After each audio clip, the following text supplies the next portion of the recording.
Bonjour téléspectateurs de Code 243, nous sommes ici avec Monsieur Moubaké. Bonjour Monsieur Moubaké, du Rassemblement. Bonjour madame. Monsieur Moubaké, aujourd'hui c'était, on va pas dire le dernier jour, c'était à la Cinco. Les évêques ont dit qu'ils étaient à 95% satisfaits des travaux qui ont été conduits et que vendredi prochain, il va avoir la signature. Mais concernant le rassemblement, avec tout ce que vous avez fait, est-ce que vous êtes content de l'avancée, des avancées de ce dialogue? Nous sommes contents à deux conditions. C'est-à-dire quand nous serons fixés sur deux convergences pour lesquelles nous devons absolument être satisfaits.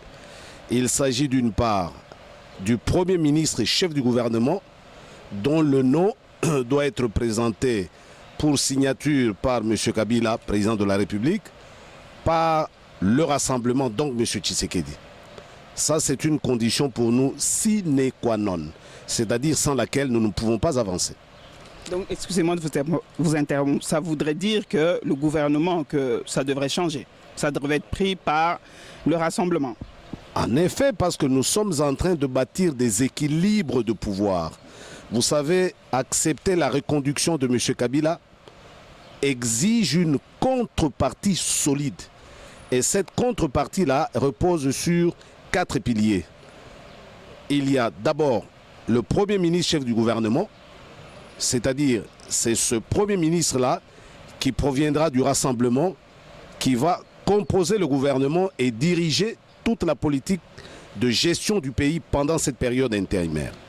Le deuxième pilier, c'est la haute autorité qui va s'occuper du monitoring de tout le processus électoral et de la mise en œuvre de l'accord que nous espérons obtenir d'ici la semaine prochaine. Pourquoi? Vous savez que nous sommes dans une impasse politique due à la carence de l'organisation des élections. Nous ne voudrions plus que ça se répète. Et pour que cela ne se répète plus, il faut que, indépendamment du pouvoir actuel, qu'il y ait une institution, une autorité, et pour la circonstance, incarnée par M. Tshisekedi, qui va commencer à s'occuper de toutes ces questions liées au processus électoral et même de la mise en œuvre de l'accord, parce que beaucoup de choses ont été signées dans ce pays, mais n'ont jamais été respectées, en commençant par la Constitution. Voilà les deux grands piliers. À côté de ces deux grands piliers, nous avons deux autres piliers. C'est celui du partage des exécutifs au niveau de toutes les provinces, parce que nous allons aller aux élections. Vous savez que les gouverneurs des provinces sont des rois. Ils peuvent vous compliquer s'ils reçoivent un coup de fil du ministre de l'Intérieur, je ne sais pas de qui. Donc, le partage des exécutifs dans toutes les provinces, il y en a 26. Mais le deuxième autre pilier, c'est la CENI. Si nous sommes arrivés à cette impasse aussi, c'est à cause de la CENI. La CENI nous pose problème de crédibilité. Alors, pour restaurer cette crédibilité-là, nous avons posé des conditions. Comment réorganiser ou redynamiser la CENI pour qu'elle soit réellement indépendante et qu'elle soit juste au milieu du village.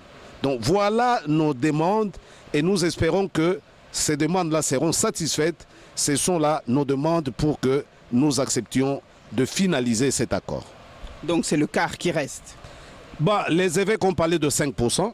Nous, on ne veut pas parler en termes du nombre des divergences et calculer le pourcentage, parce que ces 4 divergences-là, en commençant par les 2 premières, sont, il me semble, les plus importantes pour nous.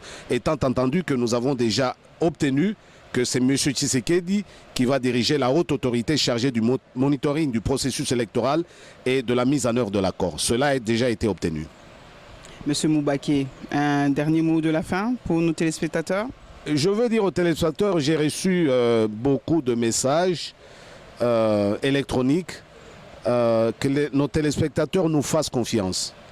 Nous voudrions aller dans une phase très courte pour que M. Kabila soit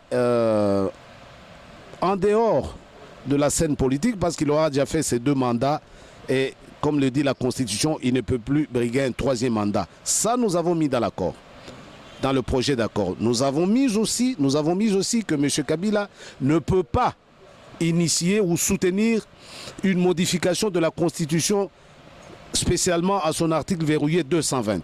Nous avons enfin mis dans l'accord de projet d'accord aussi que M. Kabila ne peut pas entreprendre ou soutenir une initiative d'une nouvelle constitution par référendum ou par voie législative. Donc ce sont des garde-fous que nous avons mis en place. Notre objectif, c'est quoi?